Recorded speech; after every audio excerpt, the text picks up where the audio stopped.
Okay, hi you guys.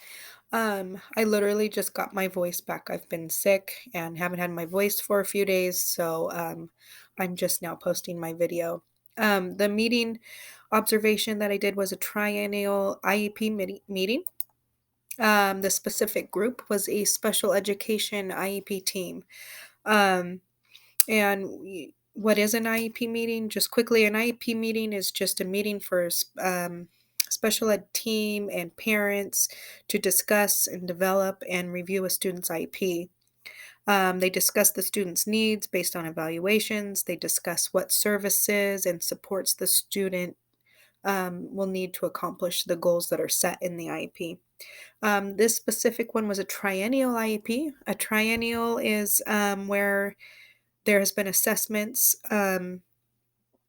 and um, evaluations and to determine if this student is still in need and eligible for an IEP and for services. Um, who is required to be at the triennial IEP meeting? There should be a sped teacher, a mainstream teacher, the psychologist, the speech therapist was there at this one, the special ed director, so an admin should be there, and parents. And this specific meeting was virtual. A lot of meetings due to COVID for IEP meetings have become virtual. And I feel like it's almost just an easier thing now for people to do virtual meetings because it is hard for everybody to kind of agree on a time and for parents and teachers and everyone to be able to be there um, and kind of agree on that time and be able to make it on that time. um, the participants and roles, um, so a parent and guardian of the student should be there. These particular parents in the past have been very difficult to meet with, and have actually tried to sue the school and have brought lawyers. So I was a little hesitant and a little nervous to be there, although I feel like the child has made so much progress that I I didn't think that they would bring um, lawyers and that they would be more happy. And actually, watching them in this meeting, they were both very appreciative and relaxed. Their voices were always calm and their bodies relaxed. Lots of smiling and positive comments, and just seemed to be at ease. Um, Number two, at least one of the students' mainstream teachers. So his mainstream teacher was there. She was very kind and made sure that parents felt that they are part of the team and she valued their input. She was very clear on how her class runs and her expectations for this student.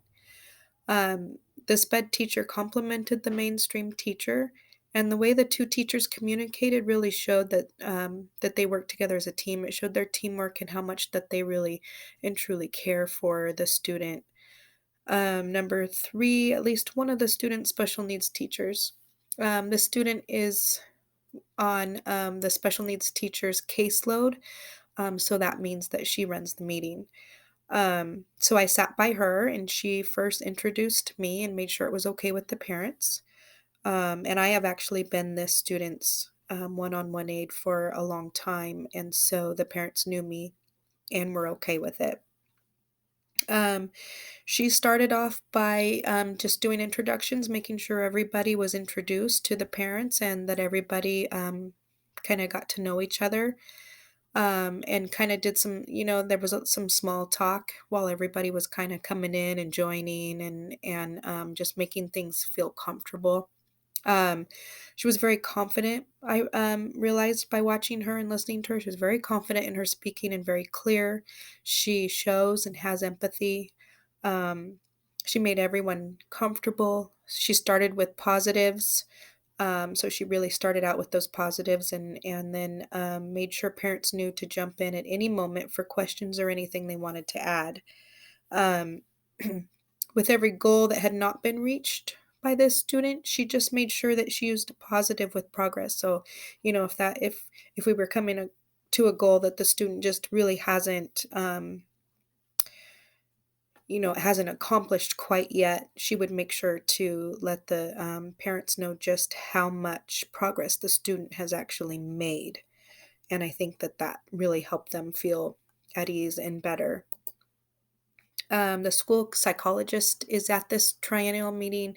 She was very kind and spoken. Her voice and demeanor helped to feel relaxed. I even felt relaxed by listening to her. She started off with something that she really enjoyed about the student.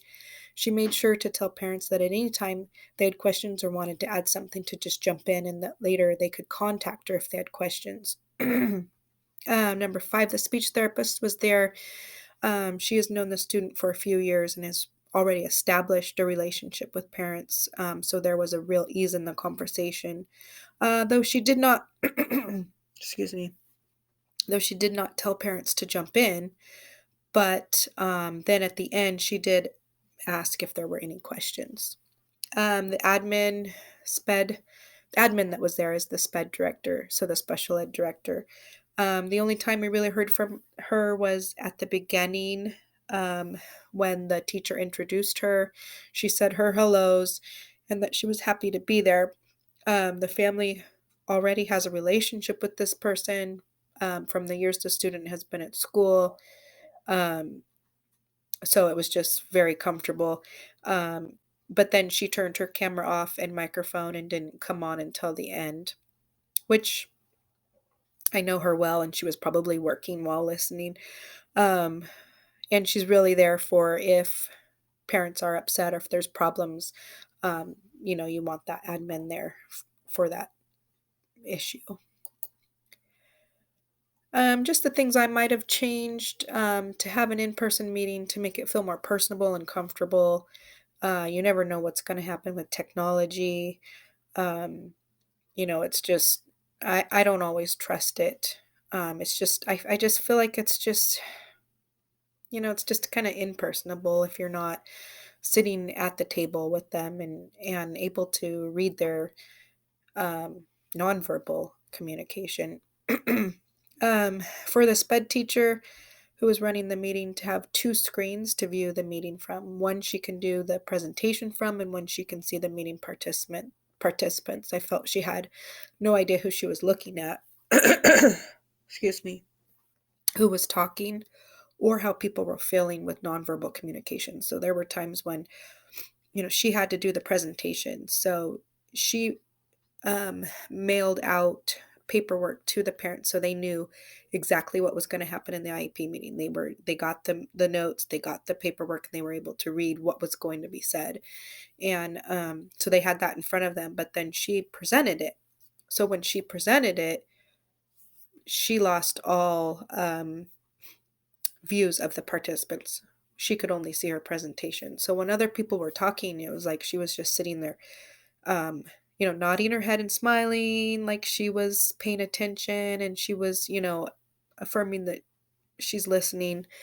Um, but there were times I was kind of looking at her like, how do you even know who you're smiling at or who you're should you be smiling? Should you be nodding? That kind of made me feel uncomfortable. So those are just a couple of things I would change.